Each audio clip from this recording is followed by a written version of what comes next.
எல்லோருக்கும் வணக்கம். இன்னைக்கு ராஜயோக சீரீஸ்ல நம்ம பார்க்கக்கூடிய subject the power of truth, சத்தியத்தின் சக்தி. டைரக்டா ஒரு சம்பவத்துக்கு போயிடுமா. ஒரு ஸ்கூல், அந்த ஸ்கூல் வந்து பல எக்ஸ்பிரிமெண்ட்ஸ் பண்ணி பார்க்குறவங்க, அதில் சக்ஸஸும் பார்க்குறவங்க.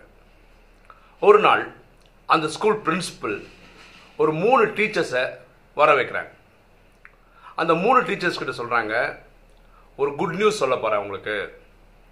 நம்ம டிஸ்ட்ரிக்ட்லேயே உங்கள் 3 பேரை நல்ல டீச்சர், நல்ல ஆசிரியர் அப்படின்னு தேர்ந்தெடுத்திருக்காங்க. கங்க்ராச்சுலேஷன்ஸ்னு சொல்கிறாங்க. அந்த 3 டீச்சர்ஸ்க்கும் ரொம்ப சந்தோஷம். அதில் ஒருத்தவங்க மேக்ஸ் டீச்சர், ஒருத்தவங்க ஃபிசிக்ஸ் டீச்சர், ஒருத்தவங்க கெமிஸ்ட்ரி டீச்சர்.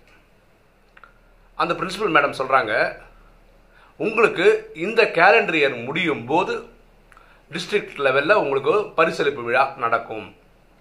அதுக்கு முன்னாடி நீங்கள் ஒரு காரியம் பண்ணணும். ஒரு ஸ்பெஷல் பேட்ச்க்கு, அவங்க ஸ்கூலில் வந்து ஒரு 10-20 செக்ஷன் இருக்குது, 500லேருந்து 1000 பசங்க படிக்கிறாங்க 12th ஸ்டாண்டர்ட்லேயே. அவங்களுக்கு நீங்கள் செலக்டடாக ஒரு 90 ஸ்டூடெண்ட்ஸை, அவங்க அதுவும் டிஸ்ட்ரிக்ட் லெவலில் நல்ல புத்திசாலி குழந்தைகள்னு தேர்ந்தெடுக்கப்பட்ட குழந்தைகளுக்கு நீங்கள் வந்து ஐஐடி கோச்சிங் நடத்தணும். பியூட்டி என்ன பாருங்கன்னா, இவங்க 12th ஸ்டாண்டர்ட் மேக்ஸும் ஃபிசிக்ஸும் கெமிஸ்ட்ரி எடுக்கிறது தான் இவங்க தயாரான டீச்சர்ஸ். ஐஐடின்றது ஒரு லெவல் அதிகம், ஆனால் நீங்கள் தான் அதை எடுக்கணும். அந்த குழந்தைங்கள்லாம் cream of students, brilliant students, toppers, இவங்களுக்கு தான் நீங்கள் எடுக்க போகிறீங்க. அது 90 ஸ்டூடெண்ட்ஸ் நம்ம செலக்ட் பண்ணியிருக்கோம். அந்த 90 ஸ்டூடெண்ட்ஸ்க்கு எடுக்கணும். 30 3 பேட்ச்சு. ஃபிசிக்ஸ் கெமிஸ்ட்ரி மேக்ஸ்னு எடுப்பீங்க. ரொட்டேஷன் எடுக்கும்போது 3 செஷனில் எல்லாருக்கும் எடுத்து முடிச்சிருப்பீங்க. அந்த மாதிரி இந்த கேலண்டர் இயர் நடிக்கி ஃபுல்லாக எடுக்கணும் அப்படின்னு ஓகேன்னு சொல்லிட்டாங்க. ஏன்னா இவங்க ரொம்ப சந்தோஷம். டிஸ்ட்ரிக்ட் லெவலில் பெஸ்ட் டீச்சர்ஸ் 3 பேர் செலக்ட் ஆகுதுன்றது பெரிய விஷயம் தான் ஒரு டீச்சருக்கு. அப்புறம் இந்த மாணவர்களுக்கு, அந்த 90 மாணவர்களுக்கு இந்த நியூஸ் சொல்கிறாங்க, நீங்கள் டிஸ்ட்ரிக்ட் லெவலில் தேர்ந்தெடுக்கப்பட்ட மாணவர்கள், உங்களுக்கும் இந்த கேலண்டர் இயர் முடியும் போது உங்களுக்கும் இந்த மாதிரி ஒரு பரிசளிப்பு விழா டிஸ்ட்ரிக்ட் லெவலில் நடக்கும். அதில் நீங்கள் வந்து அவங்க செலக்ட் பண்ண 90 ஸ்டூடெண்ட்ஸு அப்படின்னு சொல்லி இந்த ஸ்டூடெண்ட்ஸை வந்து ஐஐடி கோச்சிங் கொடுக்குறாங்க. 1 வருஷம் ஆகிடுது. பியூட்டி என்னன்னா, இந்த பசங்க வந்து முன்னாடி எவ்வளோ நல்லா படிப்பாங்களோ அதை விட ஒரு 30-40% நல்ல ரிசல்ட்ஸ் காமிச்சிருக்காங்க. இந்த டீச்சர்ஸ் வந்து ரிசல்ட்ஸ், அவங்களோட ரிசல்ட் இருக்கு இல்லையா, ஒரு கிளாஸில் 50 பேர் இருக்காங்கன்னு வச்சுக்கோங்களேன் ஒரு எக்ஸாம்பிளுக்கு. அந்த 50 பேரில் ஒரு 10 பேர் சென்டம் எடுப்பாங்க, பாக்கி ஒரு 10 பேர் 90லேருந்து 100 எடுப்பாங்க. இப்படி ஒரு கணக்கு இருக்கும் இல்லையா. அவங்களுடைய பெஸ்ட் ரிசல்ட்டு 30-40% இன்க்ரீஸ் ஆயிருக்கு. ஸோ பசங்களும் அவங்க நல்ல மார்க் எடுத்திருக்காங்க, இந்த டீச்சர்ஸோட கெப்பாசிட்டியும் நல்லா ப்ரூவ் பண்ணியிருக்காங்க அந்த கேலண்டர் ஆஃப் தி இயருக்கு. அப்போ இவங்க 2 பேருமே, அதாவது மாணவர்களும் சரி டீச்சர்ஸும் சரி, அந்த டிஸ்ட்ரிக்ட் லெவலில் கொடுக்கக்கூடிய அவார்டுக்காக ரிவார்டுக்காக காத்துட்ருக்காங்க. அப்போது ஒரு ஃபங்க்ஷன் வைக்கிறாங்க ஸ்கூல் லெவலில். அப்போ பிரின்சிபல் மேடம் வந்து இந்த பசங்க கிட்ட ஃபஸ்ட்டு பேசுகிறாங்க. என்ன சொல்கிறாங்கன்னா, இங்கே 90 பசங்க நம்ம வந்து டிஸ்ட்ரிக்ட் லெவலில் தேர்ந்தெடுக்க பட்ட பசங்க, அதனால க்ரீம் ஆஃப் ஸ்டூடெண்ட்ஸ் நம்ம சொல்லியிருந்தோம். ஆக்சுவலாக இன்றைக்கி நான் உண்மையை சொல்ல போகிறேன். இந்த 90 பேரை எந்த டிஸ்ட்ரிக்ட் லெவல்லையும் யாருமே உங்களை பார்த்து உங்களை செலக்ட் பண்ணது கிடையாது. நீங்கள் எல்லாமே ரேண்டமாக நம்ம செலக்ட் பண்ண ஸ்டூடெண்ட்ஸு. இதில் அதிபுத்திசாலி குழந்தைங்களும் இருக்காங்க, டாப்பர்ஸ்ன்னு சொல்கிறவங்களும் இருக்காங்க, ஆவரேஜ் ஸ்டூடெண்ட்ஸ் இருக்காங்க, அபவ் ஆவரேஜ் ஸ்டூடெண்ட்ஸ் இருக்காங்க. இது எல்லாமே மிக்ஸ் பண்ண ஸ்டூடெண்ட்ஸ் தான் இந்த 90 ஸ்டூடெண்ட்ஸும். ஆனால் இது டிஸ்ட்ரிக்ட் லெவல்லேருந்து செலக்ட் ஆன பசங்க ரேண்டமாக செலக்ட் பண்ணதுனால ஏதோ குவாலிட்டியெல்லாம் பார்த்து எடுத்தாங்கன்றதுனால நீங்களும் அதை நம்பினீங்க. இப்போ 90 பேருமே உங்களுடைய எபிலிட்டியை இந்த கலந்த 1 வருஷத்தில் உங்களுடைய பழைய பெஸ்ட்டை விட அதிகமாக பண்ணிட்டீங்க. இது ரொம்ப ரொம்ப சந்தோஷம் அப்படின்னு இந்த பிரின்சிபல் மேடம் சொல்கிறாங்க. ஆனால் அந்த பசங்க சாதிச்சதுக்காக ஸ்கூல் லெவலில் ப்ரைஸ் எல்லாம் கொடுத்துட்றாங்க. ஏன்னா டிஸ்ட்ரிக்ட் லெவலில் அந்த ஏதோ நிகழ்ச்சி இல்லாதனால இந்த பசங்க டிசப்பாயிண்ட் ஆகக்கூடாதுன்றதுக்காக பிரின்சிபல் அவங்க ஸ்கூல் செலவில் பண்ணிட்டாங்க. அதுக்கப்புறம் இவங்க கேபினில் அந்த 3 டீச்சர்ஸை வர வைக்கிறாங்க. அந்த 3 டீச்சர்ஸ் கிட்ட பேசும்போது சொல்கிறாங்க, உங்களையும் டிஸ்ட்ரிக்ட் லெவலில் பெஸ்ட் டீச்சராக யாரும் தேர்ந்தெடுக்கவில்லை.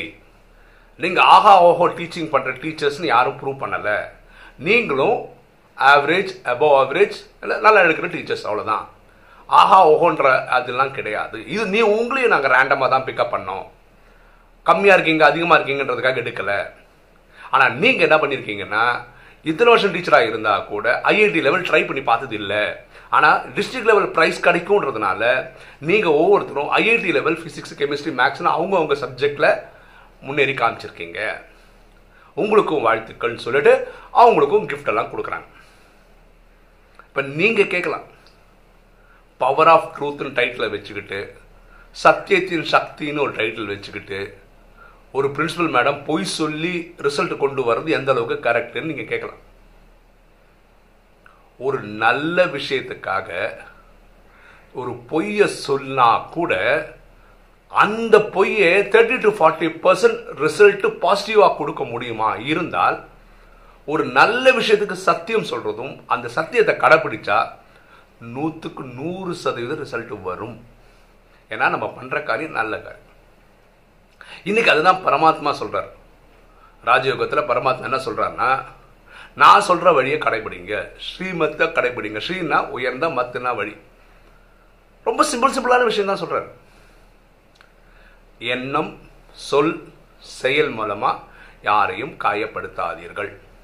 ரொம்ப சிம்பிள். இது எல்லாரும் கடைபிடிக்கலாம் இல்லையா? பிராக்டிஸ் பண்ண அவ்வளவுதான். 5 விகாரங்கள்ல போய் மாட்டிக்காதீங்க. காமம், கோபம், அகங்காரம், பற்று, பேராசையில ஈடுபடாதீங்க. இதுதான் மனித வீழ்ச்சிக்கான முக்கியமான காரணம். இது பரமாத்மா சொல்றது. உங்களை நான் சொல்றது சத்தியம். அதை நீங்க ஃபாலோ பண்ணீங்கன்னா உங்களை சத்தியுகத்துல முதல் நாள் நடிக்கக்கூடிய 9 லட்சத்தில் கொண்டு வர முடியும். எப்பன்னா 4 விஷயம் நீங்க பண்ணா போதும். அமிர்த வேளையில 4:45 போல எழுந்து நீங்க ஆத்மாவின் தந்தையாக பரமாத்மாவை நினைவு செய்யணும். இதுதான் மன்மனா பவ, தன்னை ஆத்மான்னு புரிஞ்சு தந்தையாக.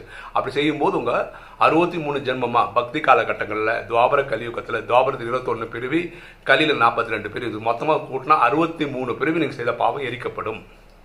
அதனால அமிர்த வேலை பண்ணுங்க.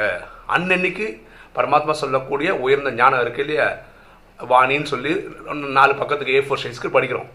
அதை ஃபாலோ பண்ணுங்க. ஸ்ரீமத் ஃபாலோ பண்ண. அதில் வானிலை வரக்கூடிய நல்ல நல்ல விஷயங்களை கண்டிப்பாக கடைபிடிங்க. உங்களால் முடிஞ்ச சேவை பண்ணுங்க. எண்ணத்தால், சொல்லால், செயலால், பொருளால் இந்த சேவை செய்யுங்க. நீங்கள் கண்டிப்பாக எங்கே வருவீங்க? 9 லட்சத்தில் வருவீங்க. இது பரமாத்மா சொல்லக்கூடிய ப்ராமிஸ். நம்ம வேற யாரும் சொன்ன பற்றி கவலையப்பட வேணாங்க. ஏன்னா பரமாத்மா சொல்றதுக்கே கண்டிப்பாக நடக்கும்ன்றதுக்கு காரணம் என்னன்னா, அவர் தான் சத்தியம், சிவம், சுந்தரம்னு சொல்கிறோம். அதுதான் சத்தியம். அவர் தான் சத்தியம். ஸோ இதுக்கு மாற்று கருத்தே கிடையாது. ஸோ இன்னைக்கு சம்பவத்தில் என்ன பார்க்குறோன்னா, ஒரு நல்ல காரியத்துக்கு நல்ல பசங்க படிக்கணும், டீச்சரோட குவாலிட்டி இன்க்ரீஸ் பண்ணணுன்றதுக்காக ஒரு பிரின்சிபல் சொன்ன பொய் தான் இது. நல்ல விஷயத்துக்கு பொய் சொன்னா கூட அது நல்ல விஷயமா இருக்கிறதுனால 30 to 40% ரிசல்ட் கொடுக்குமா? இருந்தா நல்ல விஷயத்துக்கு சத்தியம் செய்யும் போது, சத்தியம் சொல்லும் போது, சத்தியத்தை கடைபிடிக்கும் போது 100க்கு 100% கண்டிப்பாக ஒர்க் ஆகும். ஓகேவா? இதுதான் பவர் ஆஃப் ட்ரூத். இன்னைக்கு வீடியோ உங்களுக்கு பிடிச்சிருக்குன்னு நினைக்கிறேன். பிடிச்சிருக்க லைக் பண்ணுங்க, சப்ஸ்கிரைப் பண்ணுங்க, ஃப்ரெண்ட்ஸ்க்கு சொல்லுங்க, ஷேர் பண்ணுங்க, கமெண்ட்ஸ் போடுங்க. தேங்க்யூ.